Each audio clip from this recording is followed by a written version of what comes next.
Welcome to the Religious Studies Podcast. We are diving deep into something today that has puzzled people, well, forever, I think. The ascetic ideal.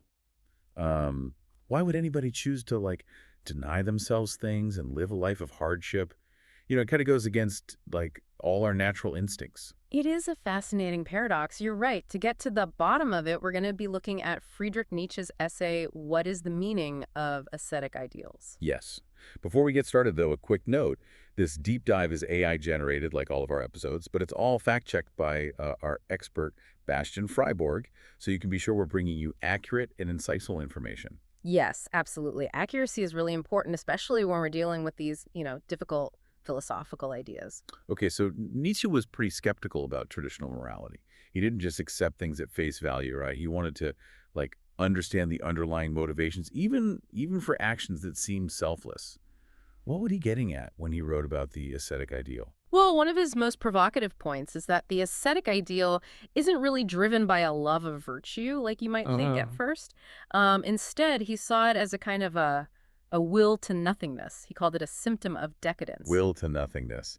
That sounds pretty serious. What does decadence mean in this context? To Nietzsche, decadence meant a decline in values that affirm life, like turning away from the world. And he believed that people who are suffering, the weak, they would adopt this ascetic ideal as a way to cope with their pain, almost like rejecting life itself. So instead of confronting their problems, they're just denying themselves all pleasure. That's pretty extreme. It is extreme. Nietzsche uses some pretty powerful imagery to describe it. He actually compares ascetic priests to wizards and wild beast tamers, manipulating feelings of guilt and sin to keep their followers in line. Whoa, wizards and wild beast tamers. That's a really strong image. It makes them sound almost sinister, like they're taking advantage of people. Yeah, that's exactly what Nietzsche was saying. He thought the ascetic priest is a master at exploiting this fundamental human drive, the will to power. But, and here's the paradox, they seem to be denying life while also using this powerful, life-affirming force. Okay, now I'm a little lost. So they're not actually denying life. They're just channeling it differently. You got it. They're giving a sense of meaning and purpose to those suffering by kind of redirecting their resentment. And they offer a path to power, but it's through self-denial. Right. And Nietzsche gives some specific examples of how this works, right? He talks about how these priests manipulate emotions. They use guilt and penance as tools. And he also he talks about communal living and charity. It's almost like they're creating this surrogate family. Yeah. A sense of belonging for people who feel lost. Yes, those are all key points. But it's important to remember, Nietzsche doesn't think that the ascetic priest is, doing this intentionally. He's suggesting that these are unconscious drives that are shaping both their behavior and the beliefs of their followers. So it's not about bad intentions, but about these underlying psychological forces. But doesn't this paint a pretty bleak picture? I mean, is he saying that any attempt at self-improvement or spiritual growth is rooted in this rejection of life? That is a great question. And it leads us to another part of Nietzsche's argument, his analysis of philosophers and how they relate to the ascetic ideal. Now, it gets interesting. So Nietzsche's saying that even philosophers who are supposed to be devoted to knowledge and truth are also susceptible to this life-denying impulse. Precisely, but it's a different way. He suggests that philosophers are drawn to this ascetic lifestyle, not because they love virtue, but because they need freedom, isolation, that quiet space to really think deeply, to explore intellectually. I see. They need separation from the noise of the world to really get into their work. Exactly. Nietzsche even compares the philosopher's desert to that of the artist. Both of them are looking for a space apart from the demands of everyday life, a space for creation, for contemplation. This idea of seeking solitude, stepping back from the world to gain clarity, that seems to be a universal thing, don't you think, in different cultures throughout history? Absolutely. It's a theme that runs through all sorts of religious and spiritual traditions, from monks to hermits. But to be clear, Nietzsche isn't saying everyone should abandon the world and, become a hermit. So he's not saying how to live. He's more interested in why the ascetic ideal is so appealing, especially to people who feel alienated or disillusioned. But why is this ideal so enduring? Why does it cross cultures and time periods? That's a question we'll tackle in the next part of our deep dive. Stay tuned. So you were asking about the enduring appeal of the ascetic ideal, why it's found in so many different cultures and throughout history. It's a question that's puzzled a lot of people. Nietzsche, he saw this ideal as a really complex thing with a long and complicated history. So he wasn't just looking at his own time. He was like going back and tracing how this idea evolved. Exactly. He even went all the way back to ancient India and the rise of Buddhism. Think about, the Buddha story. He was a prince who gave up a life of, total luxury to seek enlightenment through poverty and meditation. Yeah, he rejected Yeah. everything most people want, right? Mhm. Wealth, comfort, status. It seemed, I don't know, kind of counterintuitive. Why choose, hardship over a life of ease? It does, and that's a really important part of the ascetic ideal, this turning away from worldly desires. But Nietzsche argues that that this rejection isn't really about selflessness or being virtuous. So if it's not about being a good person, Yeah. what's the motivation then? He thinks there's a deeper psychological motivation at play, and that is the will to power. Even if that power is, it's expressed in this way that seems like self-denial. So it's not about giving up power. It's about channeling it differently. Right. By rejecting those worldly values, the ascetic, he gains this sense of superiority over those who are still, trapped by desire. Oh, I get it. It's like saying, I'm above all that. I've transcended these base desires. Mhm. And that feeling of being superior, that could be pretty appealing, especially if you feel like you don't have much power in society. Exactly. It's a way to kind of reframe suffering, to see it as a path to, spiritual growth, even a form of power. It's like saying my pain makes me stronger, makes me more virtuous than those who haven't suffered. And this is where the ascetic priest that Nietzsche talks about, he becomes really important. They're the ones who interpret suffering. They're the guides who give people a way to understand and cope with pain. Right. They provide meaning, purpose. Did we talk about Nietzsche seeing the priest as manipulating people's guilt, their resentment? We did. And that manipulation is key here. They often focus that resentment on an external enemy. Could be the devil, the flesh, or even the world itself. And that, of course, reinforces the priest's own power. It's a cynical view, but it kind of makes sense given what we've been talking about. Right. It's important to keep in mind that Nietzsche wasn't just talking about, religious figures. He saw this ascetic impulse in philosophers as well. He's saying even people who are, dedicated to truth and knowledge can fall into this trap. How does that work? Well, he argued that philosophers, in their search for truth, often adopt a life of, isolation and self-denial. They create their own kind of desert, a space apart from, the distractions of the world, the temptations. Like an artist seeking solitude for their creative work. Yeah. But doesn't this isolation, this turning away from the world, doesn't that come with a risk? You're right to ask that. Nietzsche thought this kind of withdrawal could lead to intellectual sterility. It could hinder their ability to really engage with life, with all its richness and complexity. So they're so focused on escaping suffering that they forget to actually live. But how does that fit with his idea of the will to power being like a fundamental drive? It seems kind of contradictory.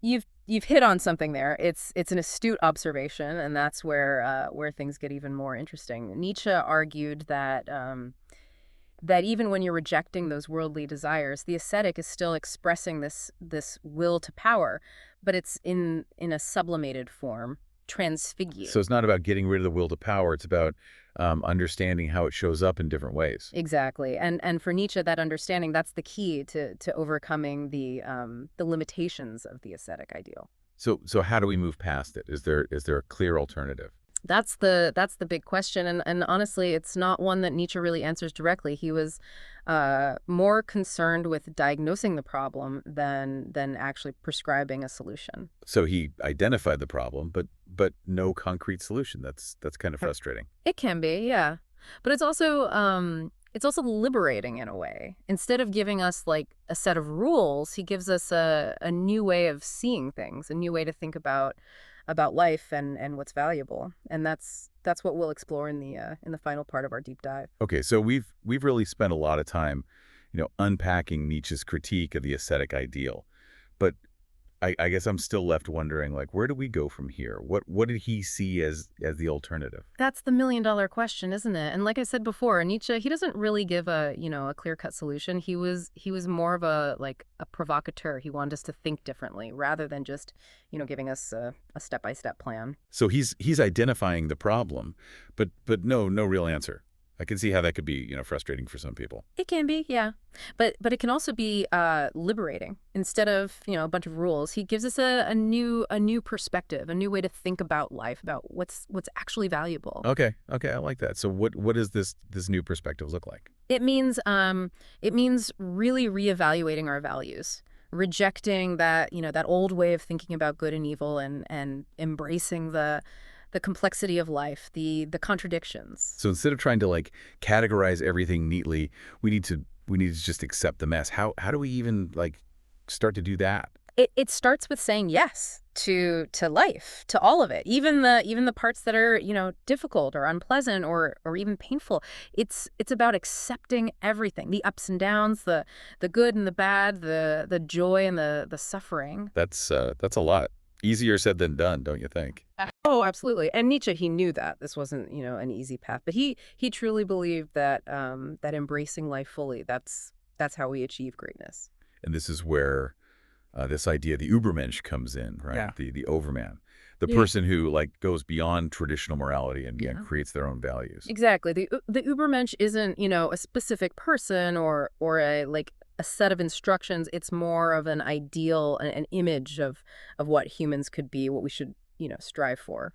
So it's not about becoming Nietzsche or Ever. or copying anyone else. It's about finding our own creative power, that will to power we've been talking about. Yes. It's about becoming the artists of our own lives, shaping our values, our destinies based on, on a real understanding of ourselves and the world. That sounds like it takes a lot of courage to face life like on your own terms without relying on those predetermined rules or what society expects.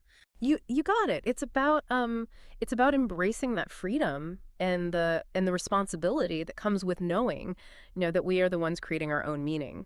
Now I'm starting to see how this connects back to his uh, critique of the ascetic ideal. He wasn't saying we should all just be, hedonistic or self-indulgent. He was pushing us towards a life that is truly lived, one that embraces everything, the light and the dark. That's a beautiful way to put it, and a life that's guided by what he called amor fati, a love of fate. So it's not about denying suffering or trying to escape it. It's about accepting it as a part of what it means to be human. And maybe even finding, meaning and beauty in those experiences that might seem, at first to be totally empty.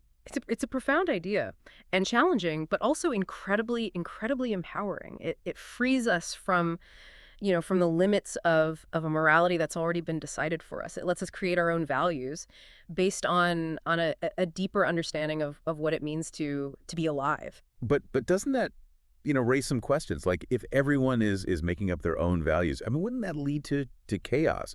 Wouldn't people just, do whatever they want, not care about others? That's a valid concern, and it's one that Nietzsche he wrestled with himself. He knew that that radical individualism, it had its dangers, but he also believed that true strength, true nobility, that comes from the ability to create values that are, life affirming, values that help humanity to flourish. So it's not about, selfishly grabbing power. It's about using our will to power to build something better, to create a world that's more beautiful, more just, more meaningful. Exactly. It's about embracing our creative potential, not to destroy, but to build, to create a world that reflects our highest hopes. This is making a lot more sense to me, but I still feel like there's this gap between, these big ideas and actually putting them into practice. How do we actually live like this?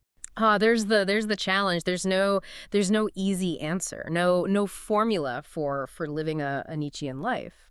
It takes constant self-reflection, critical thinking, and a willingness to experiment. So it's an ongoing thing, like a constant conversation with yourself and with the world. You could say that. Yeah, it's a journey of self-discovery, self-creation, and it's one that we all have to take on our own. There's no one right way. This brings us back to, I think, one of the most important things we've learned from looking at Nietzsche's ideas, Mm. that this ascetic ideal, yeah, it might offer like a temporary break from suffering, but it ultimately it limits us. It's by embracing life, all the messiness, all the complications, the good and the bad. That's how we can truly become, who we're meant to be. Well said. And that message, it's still relevant today, even more than 100 years after Nietzsche wrote those words. So as we wrap up our deep dive into Nietzsche's on the genealogy of morality, we want to leave you with a final thought, something to think about. What does it mean to you to embrace your will to power? How can you use that force to create meaning, to create beauty in your own life and in the world around you? We encourage you to keep, exploring these questions, to dig deeper into Nietzsche's work, and to figure out for yourself what it means to live a life beyond this ascetic ideal. Remember, the path to self-realization, it's not always a straight line. It's full of twists and turns, challenges and victories. But it's a journey worth taking because it takes us to the very core of what it means to be human. Thanks for joining us on this deep dive. Until next time, keep questioning, keep searching, and keep creating.